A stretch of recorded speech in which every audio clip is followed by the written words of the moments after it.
My name is Haley Kemper, and this is my presentation on graphic novel use and inclusion in the library and classroom. I'd like to start out by defining what a graphic novel actually is. Most people who have little knowledge of graphic novels believe the term graphic refers to images of a graphic nature.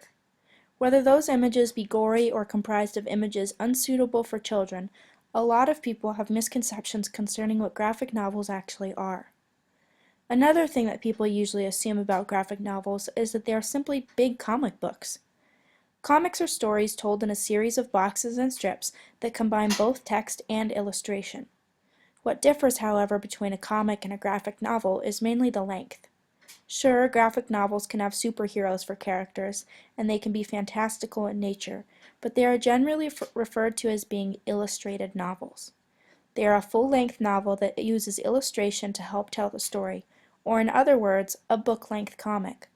They can be done in color or in black and white, or even mixed media, as Linda Berry's graphic novels are known as being. With the new inclusion of graphic novels in classrooms and lesson plans, a lot of teachers ask if graphic novels will help their students reach higher reading levels, or whether they are simply fun reading.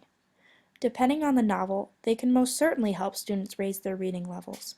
Unlike text-only novels, graphic novels are able to use their illustrations to their advantage.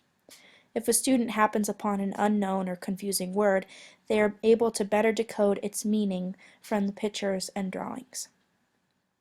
Not only do graphic novels help with students' reading ability, but they also include a variety of art that most text-only books do not. Graphic novels combine film with poetry, novels, and picture books, drawing together all these different art forms to present a story on another level. A lot of teachers and librarians alike are worried about interest in reading as we see a rise in video games and other tech inventions. Graphic novels are great for the reluctant reader because in a lot of ways they are more fun to read and look at. They apply to a much wider range of people than text-only books. Targeting those visual learners is something that graphic novels excel at. As I briefly covered in my slide about what graphic novels are, I'd like to go back to the idea of decoding word meanings through images. This is known as visual literacy. Using graphic novels with children has been shown to have a positive effect on children learning new words. Children are able to connect words with images in graphic novels in much the same way they are able to with picture books. The distinction, however, is that when parents read aloud chapter books to their younger children, a lot of words and meanings are lost in translation. With publishers releasing a large amount of the classic chapter books we all know and love, like the Boxcar Children, parents are able to continue the picture book learning style with longer graphic novels. The importance of decoding images cannot be stressed enough in our digital age. In most instances, images are more widely found and shared than words and text. With the advent of the iPod, iPad, and different tablets and websites, we see a lot of icons without any explanation for what they mean. For young children, making the connection between an app item and a game is easy when you can equate a picture of a hippopotamus with hungry, hungry hippos. So now that images are becoming an even more vital part of our learning experience and of our society, the art of decoding and interpretation is key, and graphic novels are able to help with this. So how can classroom teachers use graphic novels in their lesson plans? Just like a text-only book, such as The Outsiders or To Kill a Mockingbird, graphic novels can teach students about plot lines, character development, themes in literature, how dialogue works, and about conflict. For those students in classes that are hard to encourage to read and have a difficult time completing assignments, graphic novels might also help them become more involved in their homework and their class discussion, thus reaching a wider audience. Graphic novels can teach students about aspects of a story, but they can also show the reader what it might look like in another time and place. Persepolis by Marjane Satrapi is autobiographical and tells the story of the author's upbringing in war-torn Iran and her subsequent move to Europe. In the graphic novel, she shows what Muslim women wear, what her destroyed city looked like after the bombings, and what parts of Europe look like. For students who have never been to some of the places described in a book, it can sometimes be difficult to picture where the story is taking place and what certain things may be. Graphic novels are able to show the setting and characters. They can also show architecture and clothing. Another example is a graphic novel entitled Mouse, A Survivor's Tale, which I will talk more about later, that portrays the Holocaust through the eyes of a mouse. This novel is able to show the emaciated prisoners, what the death camps looked like, and even what the prisoners wore. Graphic novels can also be used along the same lines as decoding with non-native English speakers.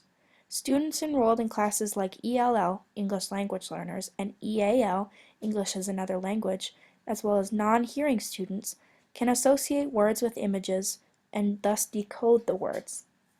Using graphic novels with students such as these has been shown to speed up the process of learning difficult words and of learning another language in general.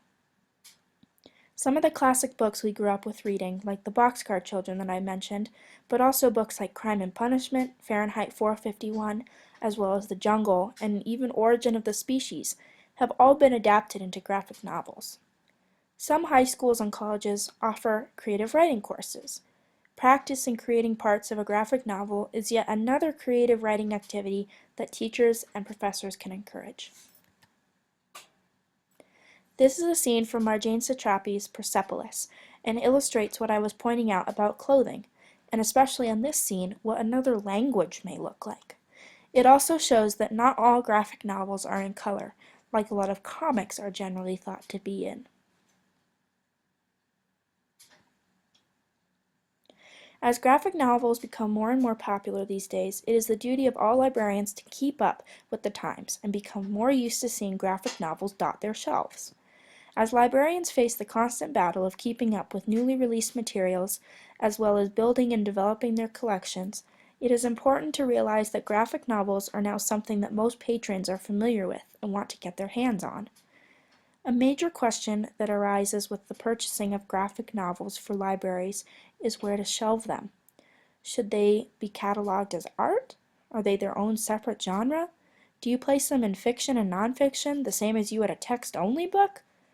A lot of libraries have placed graphic novels in the young adult section, but showcase them on a separate shelf so that people can see their covers and can flip through them easily.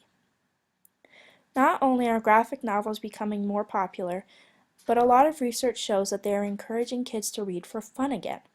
Tearing children away from their video games and the television is difficult these days for a lot of parents, but with the introduction of the graphic novel, you combine certain aspects of those TV shows and video games with a text-based storyline, and kids are excited about reading.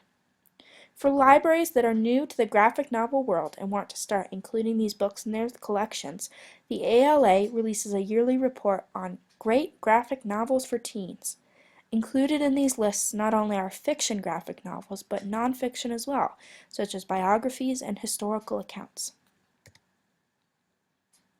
Some sample exercises that teachers may use in their classrooms regarding graphic novels are as follows. When first teaching students about what dialogue is, or when doing a workshop on how to make dialogue stronger, using the ideas behind graphic novels might be perfect. As in the first picture on this page, supplying students with characters and blank dialogue boxes for them to fill in would teach them what dialogue is and would allow them to practice.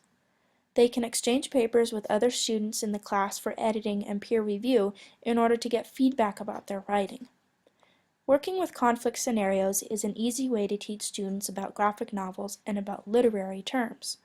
Providing a page of an argument or disagreement, the teacher can ask the students to share who might their protagonist and antagonist be, what a resolution is, and what the resolution may be.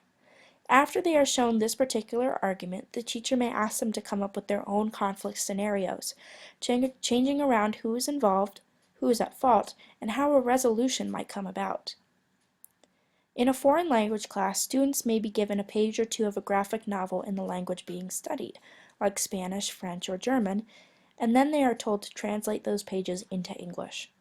They can also practice reading aloud or even acting out parts of graphic novels in other languages, all the while practicing their reading and speaking skills.